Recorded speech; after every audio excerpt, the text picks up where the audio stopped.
Experience the drama. Get out! Who is the man in this one? And the laughter. Hii wigi umevakishwa. Hii sile wakati tulikuwa tunapishwa tunapewa mheshimiwa.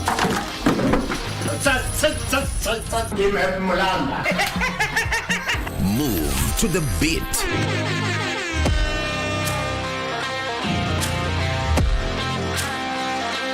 We are live from Broadcasting House. And get informed on the latest happenings. KBC Channel 1. Wow. Yeah! We are the full package. Oh yes. And Kenya's watching. Thank you very much for joining us.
Well, it is exactly at the top of the hour. Welcome to KBC's Lunchtime News on this, the 1st of July, 2024. We are focusing on what the head of state had a sit-down with members of the Fourth Estate for extensively over an hour, elaborating what his government will be doing from now and of course, we're also focusing on other stories making headlines at this hour. Our reporters are dispatched to various areas to bring you up to speed with whatever is happening in their respective ends. Talk to us on our social media platforms at KBC Channel 1 as well as at Abdiaziz Hashim 1. And we want to start at State House Nairobi, where President William Ruto has assured the country that the military will not be deployed to the streets during the Gen Z protest expected to continue on Tuesday. During a roundtable interview with the media on Sunday evening, the president, however, said the police will deal firmly with any protester contravening the law. He, at the same time, defended the police in their handling of the Gen Z protesters, saying they did their best. President William Ruto last evening came out to clear the air on the government's stance on the ongoing nationwide protests attributed to the now rejected Finance Bill 2024. The head of state vehemently defended security officers against the accusations of using excessive force on the protesters. In Ngong, there was an incident where the police were overpowered by criminals. They took firearm from the police. They used that firearm against people. And one policeman had to shoot this fellow who had hijacked a gun from a policeman so that not to endanger the lives of more citizens. It is among the three people. One of the criminals is among the three people who was shot by the police after they overpowered the police. The head of state also differed with the Kenya National Commission on Human Rights report on the number of Kenyans killed in the protest. The same Kenya Human Rights Commission. Kenya National Commission. Kenya National Commission. The government agency. Yeah, the government agency. Yes. Told the nation that there was a massacre in Githurai and 20 people were killed in Githurai. Were 20 people killed in Githurai? Really? The Kenya National Commission on Human Rights does not have records of 20 people killed. No, but that's their statement. It is a statement that is public, you know. So the same Kenya Human Rights, Kenya Commission, Human Rights, National Human Rights Commission, told the country a blatant fake news falsehood. Kenya National Commission on Human Rights reported 24 deaths, but the president maintained that the number was 19. On abductions, and especially the incident involving former Nandi Hills legislator Alfred Keter, the president insisted that all recorded cases have been normal arrests. The police come to arrest you after they have summoned you and you didn't show up. Is that an abduction? So let's have this as a confirmation. Let's have this as a confirmation, Your Excellency, that Alfred Keter was summoned by police. He refused to police have respond to issued the a summons. statement. I would suggest, instead of us having a back and forth, the police have released a statement. Can you check what the police have released, the statement? The president also assured Kenyans that the military will not be let on the streets during Tuesday's protest. He further said he is ready to engage with the Gen Zs on any platform that they are comfortable with. Tilio Marco for Lunchtime News. Well, still within the confines of State House, President William Ruto has pledged a major shake-up in his administration soon in the wake of a massive uproar from concerned Kenyans who have demanded changes. In a roundtable media interview on Sunday, where the head of state urged Kenyans to watch this space, maintained that his cabinet, communication team and some of his advisers should have done better in arresting the anti-finance bill protest earlier. The president pledged to realign his administration to the new realities that the country is currently facing. Over an hour, the country's commander-in-chief has sat with the members of the Fourth Estate to take stock of the last 14 days that have seen Gen Zs and millennials on the street demanding change. That the MPs who voted yes are the true heroes of Kenya. Those are the people who saw the opportunity for us to unchain our country from debt trap. Speaking on Sunday evening in a media interview, the head of state said that he will now have to do a soul-searching on how to move forward with his cabinet, communication team and some of his advisers who he said could have done better. It's not going to be business as usual with the kind of reality we are faced with now. It has to be different. Do you regret anything at all? What you should have done better? What your people would have done better? The cabinet that I have maybe could have done better. That's not the question, Mr. President. Maybe could have done better. I'm answering your question. Okay. Yeah? That I regret is that we didn't communicate better. Maybe we failed in explaining to Kenyans what the finance bill was all about. Maybe I'm sure my communication team failed. Our communication architecture did not deliver, did not get the message out to the people of Kenya. And I am going to do a soul searching on how we need to move forward. The president was put to task to explain why he will maintain the same team of advisers, yet they are the reason behind some of his unpopular policies, including the latest tax measures proposed in the recent withdrawn finance bill of 2024. Will you reduce the number of ministers, ministries, or state departments, or advisors? That is an area we are going to target and cut down because it is the reality we have to face. I realized that we were in a situation that we could not, and no CIS will be appointed until we have an economy that can support more opportunities. I know citizens have said that there is no need for the office of the first lady or second lady. Third lady. These are offices that were there. But because we have to live within our means, those offices from tomorrow, this new budget which is starting tomorrow, they will not be part of our equation. Ruto pledged a major shake-up in his administration to address the recent registered massive uproar from concerned Kenyans across the country. Putting down the finance bill is going to be easy. I'll not be a leader. I have to be brutally honest. And those consequences, it will start with me. To cut down the budget in my office, to remove what we call austerity, to implement an austerity program that will cut down on unnecessary stuff, unnecessary offices, or offices that we can take down, so that if we are bringing down salaries from 1.1 trillion to 700 billion That is something I am willing, and I am ready to start with my own salary, going down to salaries of others, so that we can all live within our means. Further, the head of state assuring that in the coming days, his office will implement austerity measures in a bid to tackle wastage and revenue leakages. Either you raise money from taxes or you borrow, period. There is no magic here. The Kenyans, Your Excellency. We have gone back almost 2 years.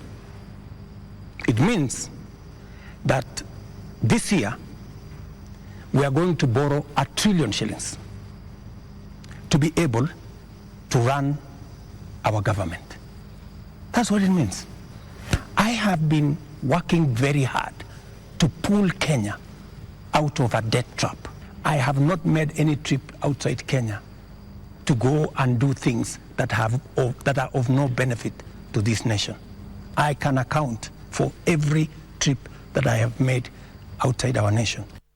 All eyes are now on the House on the Hill for more action on the list of demands made by the protesters who are set to come out on the streets on Tuesday.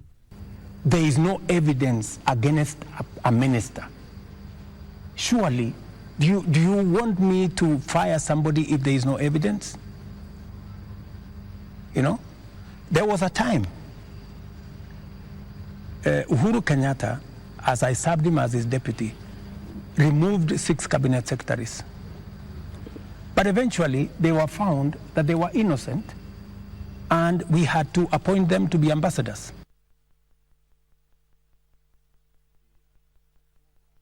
Will be keeping close by if the president's team will be able to talk on some of the issues the president has given, especially those directive in the coming days as well.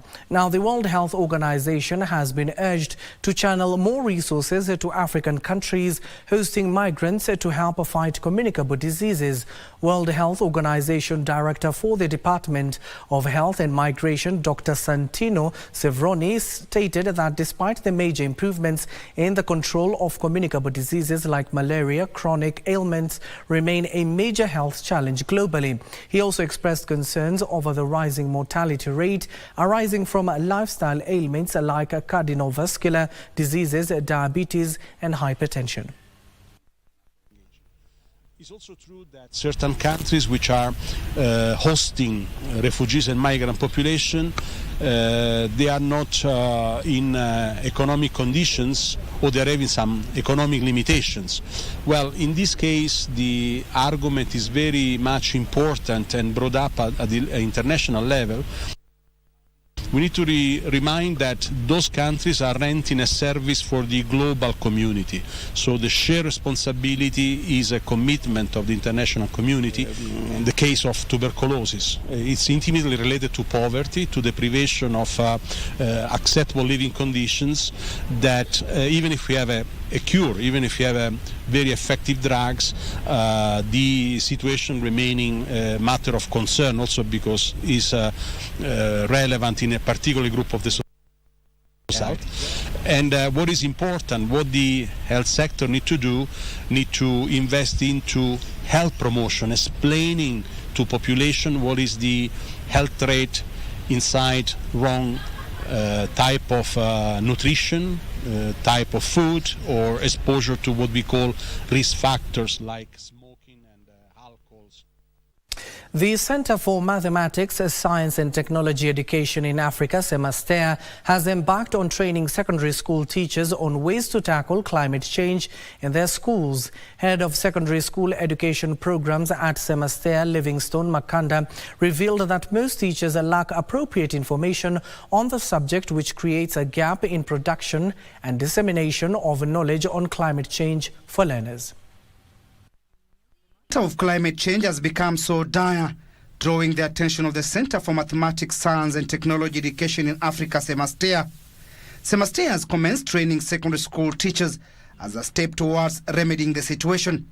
Now, the aim of this training was to equip these teachers with knowledge and skills on how to come up with projects that can be able to help us manage issues around climate change. Head of Secondary School Education Programs at CEMASTEA, Livingstone Makanda, says that the first batch of 104 teachers drawn from 12 counties had completed a week-long training on climate change mitigation and information dissemination at Menengai High School in Nakuru. They should be able to sensitize our learners on how best to be able to conserve our environment by, for example, not just throwing rubbish anyhowly, but disposing it in a more responsible way. So the bottom line is they'll be able to engage learners in every activity associated with the projects. The training covered the interconnected issues of climate change, including environmental conservation,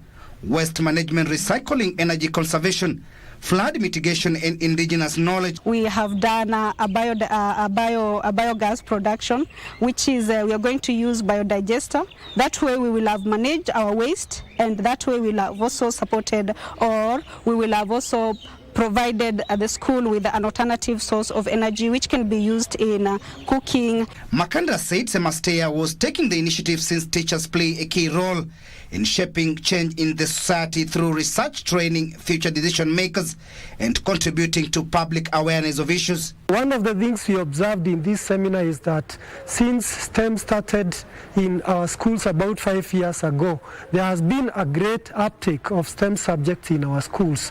We are going to cascade the information that we have already gained to the students, and also not only the students, but also the other staff in the school. From what we learned, we are going to implement that together with my students, my learners, and with the other STEM teachers.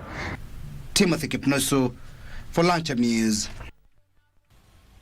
And in other news, Masiba village in Kajiado East Sub-County is celebrating a significant milestone following the completion of a community water project courtesy of the World Wildlife Fund. The initiative now provides a reliable water source capable of sustaining 2,000 households and 3,000 livestock daily.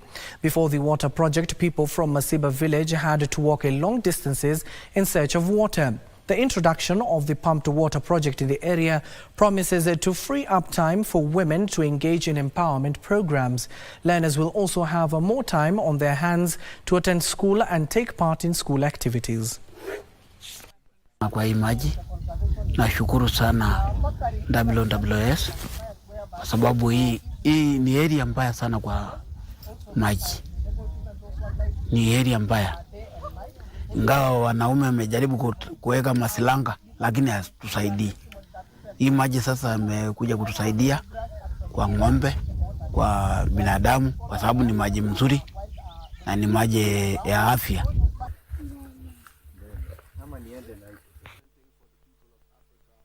As health, hyperpigmentation is one of the most common skin conditions that affect most people. According to a study by La Roche-Posay involving over 48,000 participants in 34 countries, 1 in every 2 people suffer from pigmentary disorders. Kenyans have been warned against the use of serums that prevent the production of melanin, with dermatologists now advising on a different approach to fighting hyperpigmentation by intercepting excess melanin before it marks the skin. What we have done to develop these products took us 18 years to develop these molecules and to develop Melazil, which is a groundbreaking molecule, through 100,000 trial and error. And this led to the most efficacious molecule that targets hyperpigmentation at the source, all cause of hyperpigmentation. The studies that we did were done not only in Europe, they were done on all phototypes, all type of skin colors, and they were done especially here in Africa and also some of them in Kenya. Hyperpigmentation affects 1 in every 2 Kenyans. That's about 50% of the population. And the most common causes of hyperpigmentation are acne, so you get post-acne marks. Then, of course, the sun, causing a condition known as solar lentigo. And then there are some procedures that also cause darkening of the skin, and then also melasma.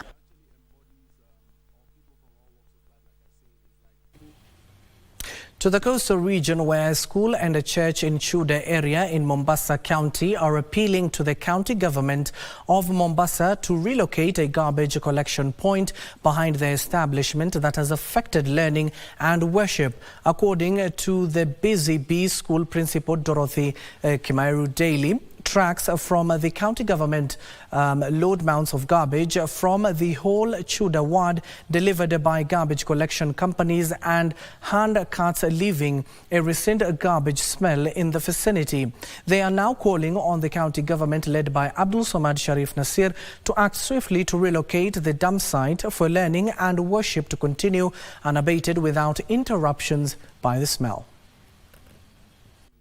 And that celebration is a docket of the National Heroes Council, and I think the steering committee, together with the working committee of the office of the president, has had its first meeting. And national heroes were involved. We've been able to be taken through what is the tradition of the Kaya people, and I can confirm that it has a lot, and we are going to task even the elders who have taken us through quite a number of lessons here, so that these lessons can be passed through the younger generations. Tunahifadhi mazingira yetu kwa sababu sisi sote hapa ni Wadigo, tunahifadhi vizuri mila zetu, tunazihifadhi yani kila jinsi hapa tunahifadhi vizuri sana na tunajua mila na desturi.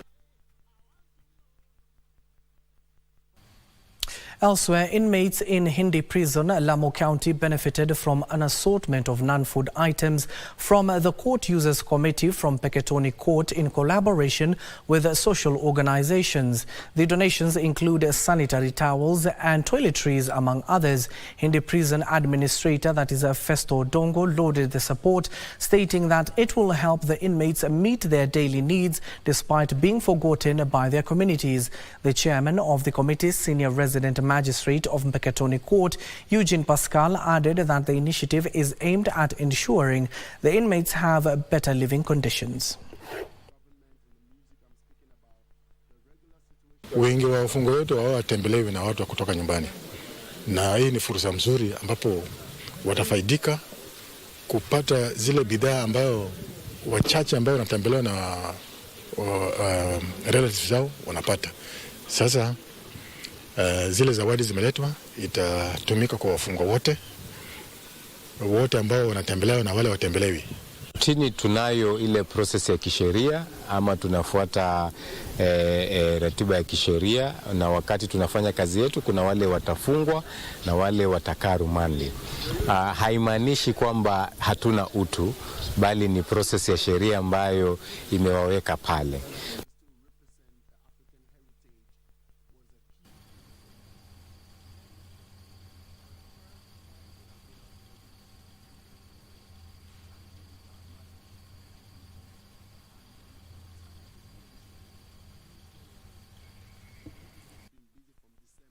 In other news, for many years, farmers in Makueni County have been grappling with a massive crop failure due to drought. The dire situation that risks the county's food security has seen a section of farmers venture into drought-resistant cultivation, producing crops like pearl millet, sorghum and pigeon peas. Our reporter Opicho Chemtai reports these crops are not only profitable to the farmer but also boost soil fertility and health when consumed.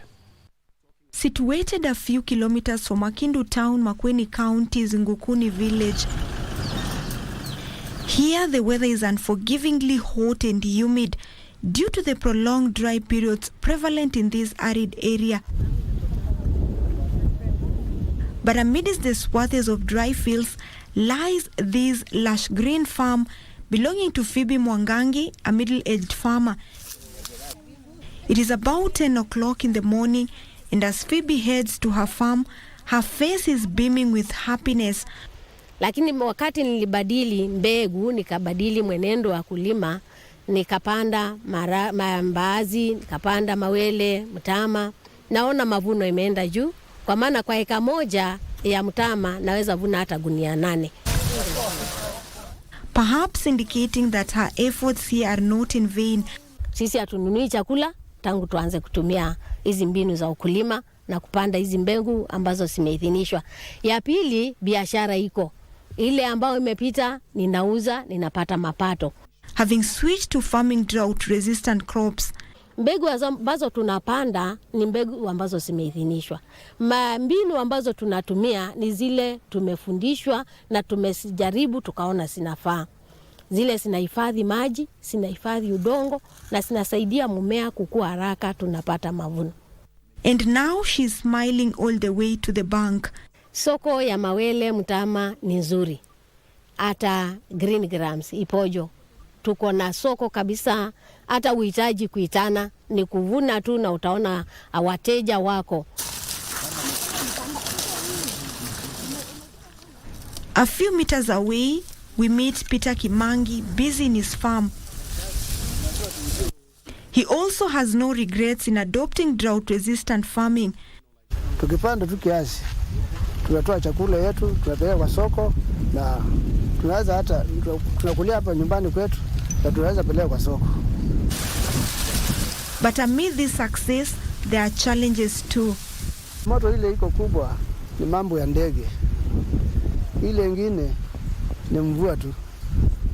Changamoto kidogo ambao hiko ni ile gharama ya kutengeneza shamba. Hiyo ndio changamoto kidogo, saa nyingine gharama inakuwa juu, kwa maana kuna mbinu moja tunaita minimum soil disturbance ambapo sumbui mchanga sana. Hiyo inahitaji uchimbe mitaro, uweke mbolea. Sasa hiyo inakuwa ni ghali kidogo. Henry Ojulong, a seed breeding scientist at the International Crop Research Institute for the Semi-Arid Tropics, explains how research on improved seeds has benefited farmers. One of the main attributes of these varieties is that they are short duration varieties, taking 2 to 3 months to mature, so they usually can do escape. The main aspect here is on the resilience is to make sure that the farmer is able to harvest a crop using as little water as possible. Improved seedlings also improve soil fertility. For example, pigeon pea produces a lot of biomass which eventually gets decomposed. If you look down here, we have green gram. They have dropped a lot of leaves which will fertilize the soil. So in that case, we maintain the health of the soil. Farmers have been advised on better soil and pest management practices to increase production. Some of the management options of soil, we should be careful because they can also increase pests. For example, mulching. You should be able to treat your mulch. Or you should be able to get from a garden which is not infested. Intercropping also has immense benefits on soil. When intercrop, the different crops will feed at different levels, the sunlight, the soil down, and all that. So if it's a monocrop, they will come there, like the fall armyworm. If it's intercropped, fall armyworm is mainly on cereals, but it has shown that where you intercrop, the interference is not that much. Besides thriving under harsh conditions, these crops also boost the consumer's health. Legumes are very nutritious because they have the high content of protein. Like pigeon pea, we have done a study recently, and we have found that in pigeon pea, the skin of the pigeon pea is 6 times calcium than milk. Soil fertility is important when it comes to crop production. Farmers in Makueni County have embraced deep tilling as a way of soil conservation technique, and they've been able to produce crops like millet, sorghum, and green grams. Opicha Chemtai for Channel 1 News. Jal, thank you for that particular report all the way from Makueni County. Now, we need to take our first commercial break. It is exactly 27 minutes past the hour. Don't go too far. We still have more for you on the other side of the break.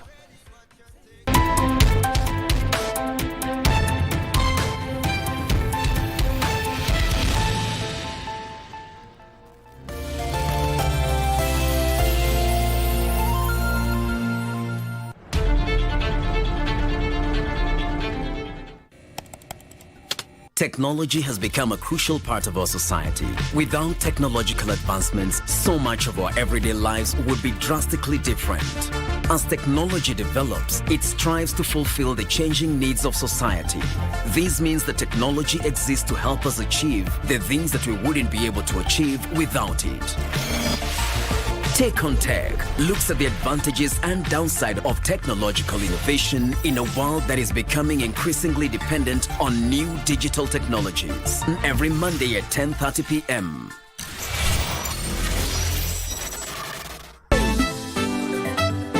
Stupid is an understatement. Talk of crazy. Crazy is outdated, honey. Why do you think I got the ring and not you? That ring should be on my finger, you homebreaker. Hey, Tisia, my brother. Sikuza Mwizi has caught up with you. I bet you three feel pretty stupid for fighting over a man who clearly doesn't deserve your attention. See you. We both know that's not true. We both know that's not true.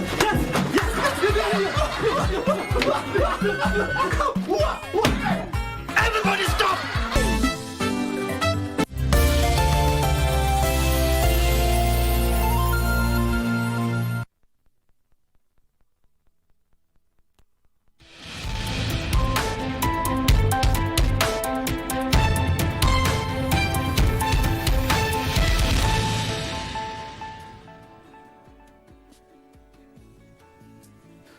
Welcome back and thank you for staying with us. Talk to us on our social media platforms at Abdiaziz Hashim 1 as well as at KBC Channel 1 as we continue to inform you this, the 1st of July 2024. Let's continue with our coverage. Now, I want to take you for a culture lesson where this afternoon on My Culture, we delve into the intricate traditions of a Giriama wedding. Our story centers on a unique union where the bride hails from a different community. Let's join our reporter Jackie Wambiru as she takes us through this journey of Giriama love and tradition.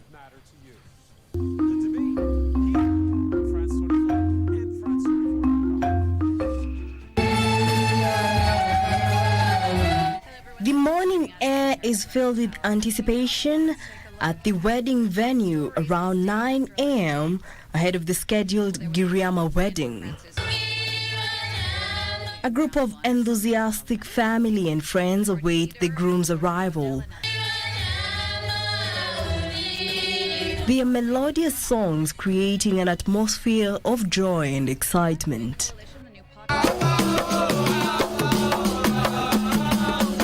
As the groom makes his entrance, he is warmly escorted by this lively group to the wedding venue. Ukiwa pale nje ukaona ngoma fulani ambapo ilikuwa ni wanaume peke yake, zile huwa tunaita kaswida ambazo za kumkaribisha bwana harusi. Na akifika pale anashuka, anatembea kwa maguu mpaka afike pale ambapo atapewa bibi yake. Na anapokewa na wanaume wenzake ambao ni vijana, ambao wengine pengine wameoa na wengine bado hawajaoa, ili wajifunze kwamba siku yao ikifika nao watakuwa vipi.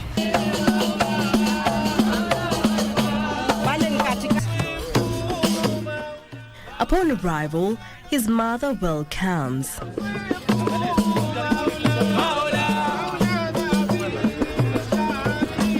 She carries a bottle of perfume and oud, applying it to his clothes, infusing them with the fragrant scent of celebration. Marashi kwenye uso, ana make sure ile udi unapitishwa karibu na ile kanzo yake ama nguo ambayo aliyovaa. Iwe ni suti ama ni kanzo, ili anukie vizuri. Next, a group of men accompanies the groom to the wedding venue, their songs continuing to fill the air.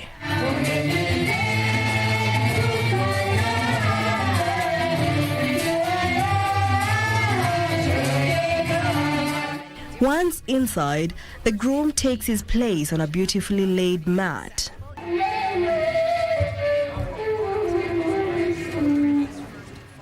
As he settles in, a group of elderly men from the mosque join him, offering valuable marriage advice, a tradition that underscores the importance of wisdom and guidance in this sacred union. Mtume sallallahu alayhi wasallam alikuwa akiingia nyumbani kama anavyosema Saida Aisha, kana basaman dhahaka. The ceremony progresses with the bride's father stepping forward to represent his daughter.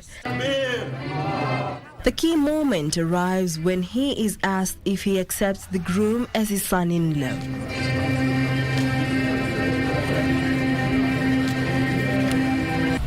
Nakubali kwamba mahari waliosikizana imekubalika sawa. Kwa hivyo sisi unatupa ruhusa sasa tuendelee na hiyo shughuli. Basi baba akishasema hivyo, hiyo ina nini, na kama baba hayuko, pengine amefariki, kaka yake mkubwa, kaka yake msichana ndio anaweza kunini. Kama kaka hayuko, ndugu ya baba anaweza kufanya. Mwisho kupeana fursa ya kupeana msichana ni babu. Kama wote hao wengine hawako, ni babu.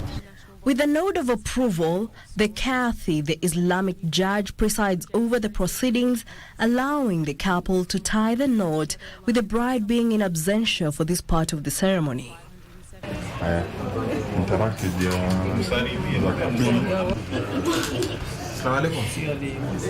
Following this, the groom is escorted to where the bride awaits.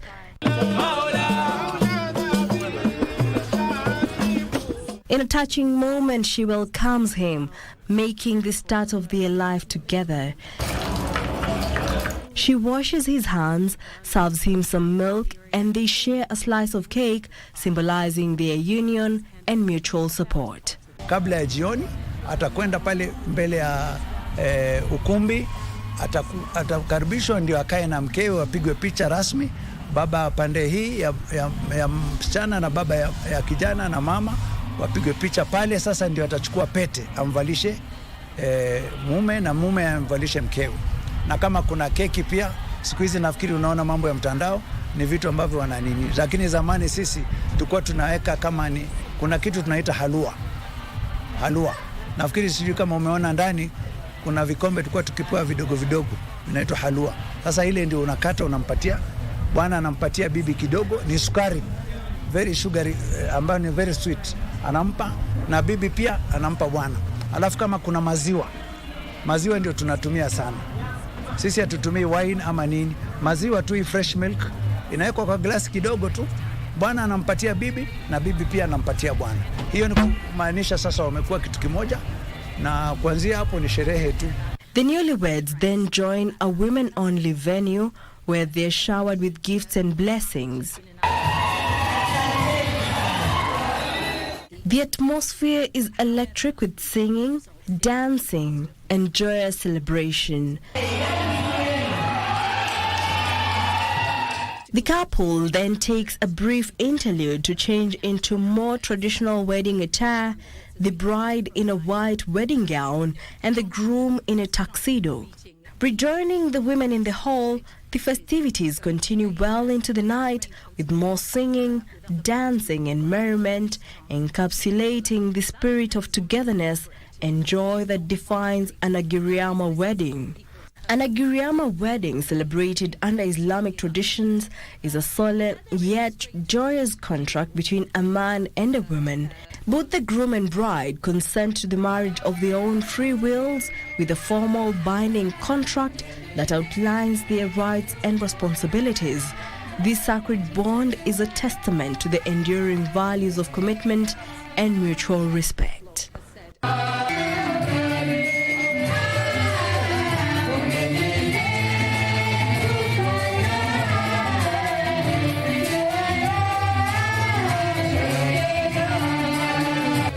Jackie Wambiru, My Culture. Thank you so much for that report, Wambiru. Elsewhere, the clergy and the Church Association of Kenya has called on the youth to respect the church as it is a place of refuge for all, including the political class. However, the clergy says that politicians should not only attend the church as worshippers and that no one should be treated in a special way or in a special place of worship. They have also urged police to exercise restraint when dealing with the demonstrators. The clergy is also urging the youth not to engage in further protest following concessions made by the President on the Finance Bill of 2024. We request the youths to cease street demonstrations and engage the government. The church is concerned that the current demonstrations may have been infiltrated by the goons and persons with ill intent, going by the destruction and the looting of property witnessed. In order to avert any further losses to the many hardworking men and women We urge you to cease any further protests in the best interest of our country. We also urge the youths to relent from unnecessarily attacking the church. The church is a friend to all, especially the young people of this nation. Wanasiasa wakienda kanisani waende kuabudu kama mtu mwingine yoyote, wasiende kama special people. Unhappy with that choice, some will simply choose not to make the choice and will abstain. Right, so it looks like...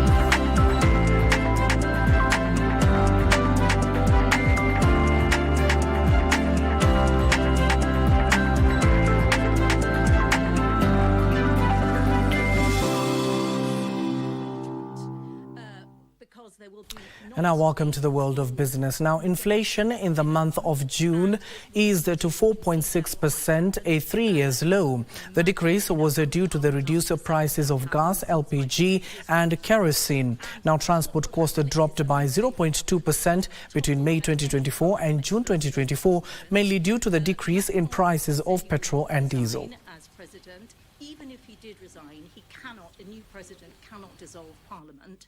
And so you have a very difficult situation where you have no stable government and effectively political gridlock. Nothing can be passed, no legislation can be passed. Also, the government has embarked on a national hotel classification program to standardize accommodation facilities to attract more tourists and spur growth. Principal Secretary for the State Department for Tourism, John Olutua, says that the move is part of the initiatives aimed at meeting the East African Community EAC classification standards. In 2009, the East African Community EAC developed common classification criteria to standardize accommodation facilities in the bloc, covering town and vacation hotels, lodges, tented camps, motels, villas, cottages and service apartments. Kenya is now seeking to classify hotels in a bid to standardize performance in the tourism sector. Because for us to be able to attract international tourists, domestic tourists, there must be proper accommodation. There must be proper conference facilities that they are going to use.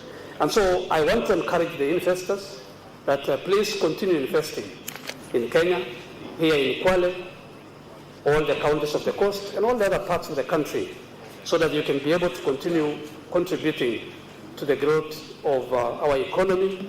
According to the Tourism Research Institute, 1.96 million tourists visited the country in 2023, but the figures are yet to rebound to the pre-COVID levels of over 2 million tourists.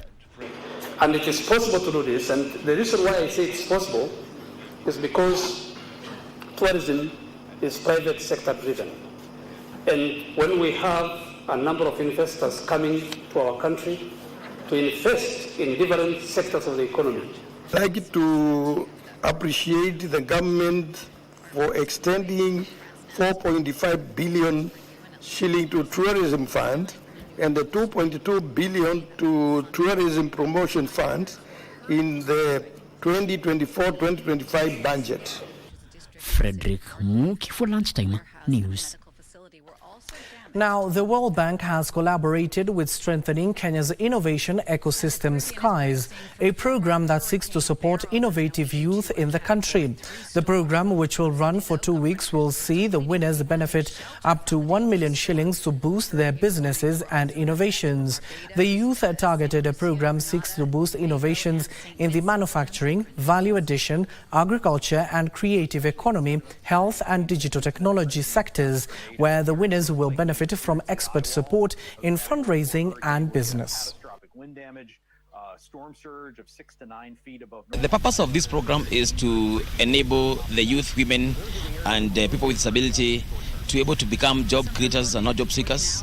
And by so doing, we are going to help them avoid crime, avoid issues of drug abuse, avoid issues of alcohol and other related problems that we are finding in our day-to-day activities. So we encourage people to apply, we encourage SMEs to apply, we encourage people with ideas, with innovations to apply so that we can help them make this country a better place to live and create a vibrant business environment. So the first phase, we're going to have 20 early stage businesses, SMEs, and we're going to support them with fundraising opportunities. We're going to offer them technical business support worth around 1 billion shillings per every startup. June, after President Macron dissolved parliament with investors rushing for the exit.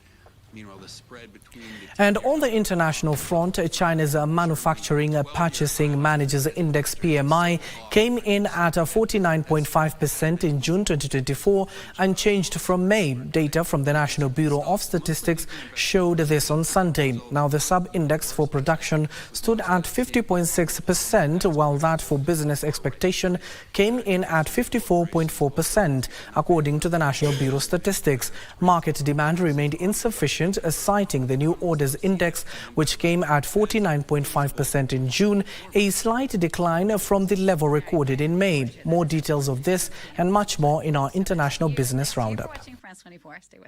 China's PM1 for the non-manufacturing sector, a gauge of sentiment in the service and construction sectors, came in at 50.5 in June, down from 51.1 in May, indicating continued expansion.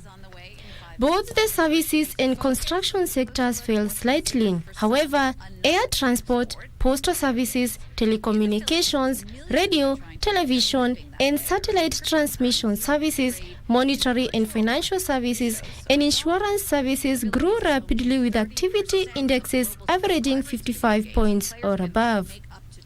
Elsewhere, BlackRock has agreed to buy UK data firm Prekin for $3.23 billion in an expansion by the world's biggest asset management company into the private markets data segment.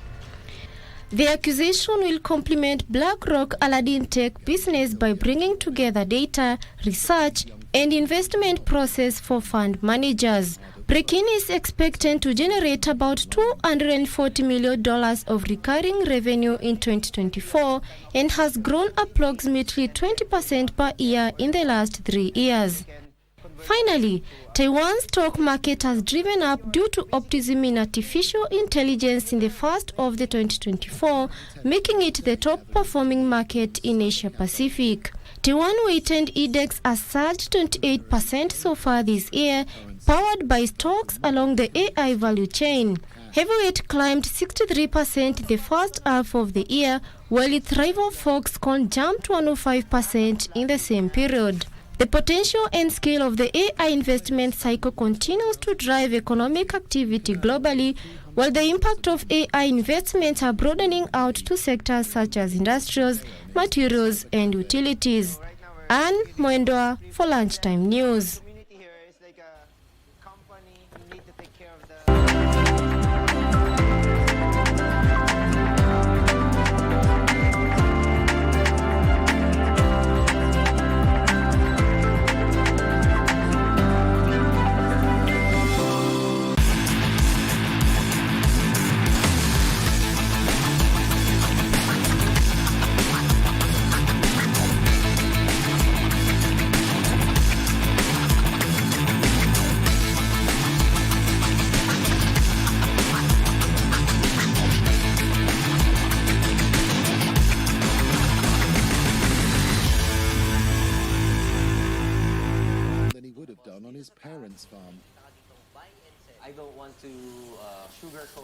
And now finally, let's play. And we start off in Europe, where Austria will meet Turkey tonight in a Euro 2024 last 16 match in Leipzig, in a game that will see one side joining England, Switzerland, Spain and host Germany in the last 8 as the others say goodbye to the tournament.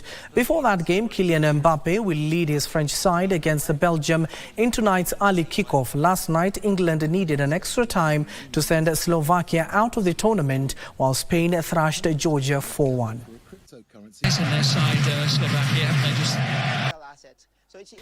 Exhilarating scenes from the Euros. Now to the Americas, where Venezuela defeated Jamaica 3-0 in Texas to seal top spot in Group B and set up a Copa America quarter-final with Canada. Meanwhile, Mexico were eliminated from the tournament after being held to a goalless draw by Ecuador early today morning in the United States. Goals from Edward Bello and Solomon Randon early in the second half, followed by a late strike by Eric Ramirez, handed Venezuela a deserved 3-0 victory over Jamaica in the Copa America ongoing in the United States. Venezuela had already booked their spot in the last 8 with wins over Ecuador and Mexico, and needed just a point against already eliminated Jamaica to clinch top spot and avoid defending champions Argentina in the next round. Jamaica's best opportunity in the game came in the 21st minute, but Ronaldo Estefa's diving header soared over. Venezuela were joined in the last 8 by Group B runners-up Ecuador, who qualified thanks to their superior goal difference after holding Mexico to a barren draw, with both teams tied on 4 points. Mexico dominated most of the game, mostly playing on the counter with 34-year-old Enna Valencia serving as the main transition outlet. However, Valencia couldn't do much, mostly on his own, and Mexico could only dominate the statistics without the results to show for it. 2 more matches will be played early tomorrow morning. United States will play Uruguay, while Bolivia face Panama.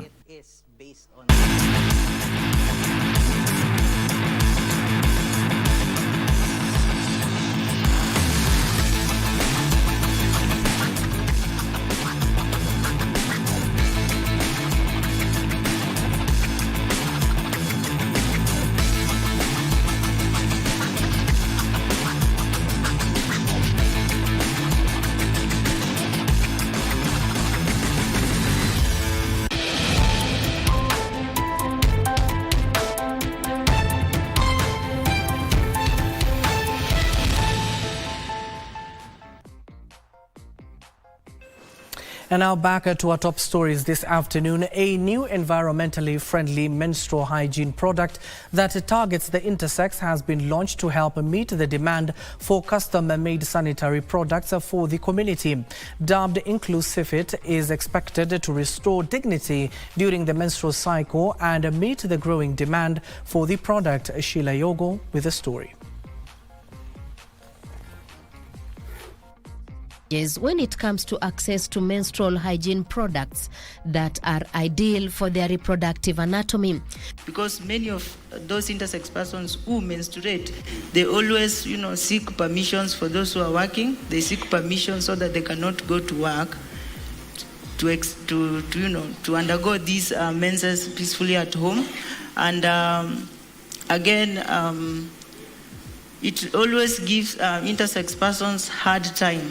They don't have a peace of mind when they're undergoing this. With the lack of appropriate menstrual hygiene products in the market for the intersex community in the country, most children have been forced to miss classes while adults fail to report to work for fear of embarrassment. This is going to be a thing of the past with the launch of a new menstrual hygiene product for the intersex persons called Inclusivit. We also chose a product that's around sustainability and reusability. So we were thinking around how many times can we actually use this product. And the product has been designed in a way that it can be reused over around 3 years, as well as being biodegradable, meaning the primary composition is cotton, meaning that over time it's able to be decomposed. It's not only used by the intersex people. The design is comfortable. The material is very good for the skin, and anyone of us can use it, either the intersex people or any woman who is on menstruation, and anyone who feels like to use a boxer, because some of the intersex people and some of us others were so comfortable asking for it when we were doing the test, and they were like, this is the thing. The reusable product is environmentally friendly and long-lasting. It is an inclusive product in the sense that it can be used by women. The production of the product was facilitated by a cooperation of state and non-state actors, including Jinsi Yangu Organization and Kenya National Commission on Human Rights. The move was welcomed by various leaders, including the Suba North MP, Millie Odhiambo. Congratulations on this product, Inclusivit. which is about inclusivity and dignity. She says she's planning to enhance advocacy of intersex persons. I forgot to tell you that I'm also bringing the Family Reproductive Health Care Bill, which I know will raise more heat than love, because I have also provided very directly about protection of the rights of intersex persons in that bill. And I know it's going to create a lot of heat, but we are here. During the launch, multi-sectoral panelists discussed various ways of making the product better with time and to make it affordable to all intersex persons in the country.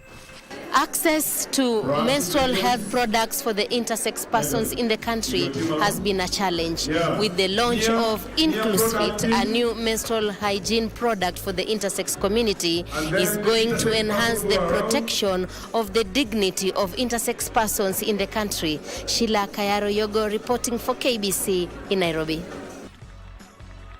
That story by Sheila Yogo marks the end of our bulletin this afternoon. Do join us in our subsequent bulletins at 7 p.m. and 9 p.m. My name is Abdiaziz. Hashim, the sign language interpreter, is Ann Wangeshi. Good afternoon and enjoy the rest of your viewing.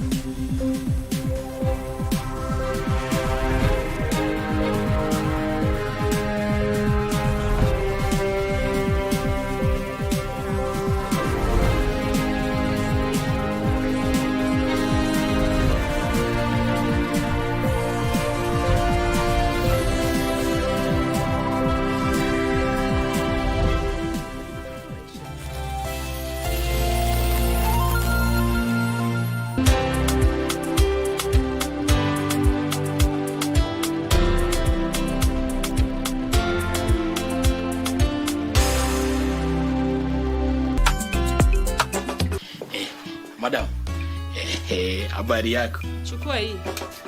You can keep change. Forane, ngoi guri quick. Kama utaki kuniambia, ndio hiyo basi. Hii hoteli nimeamua kuiuza. Ananunua mpaka sisi. Gharama zote zile zimehusika na hiyo chakula utalipa wewe. Jana Agonas Green Protector. Na nini ingine lumbia kila kitu kwa sababu nimesikia. Ndafuata ya nani? Mimi.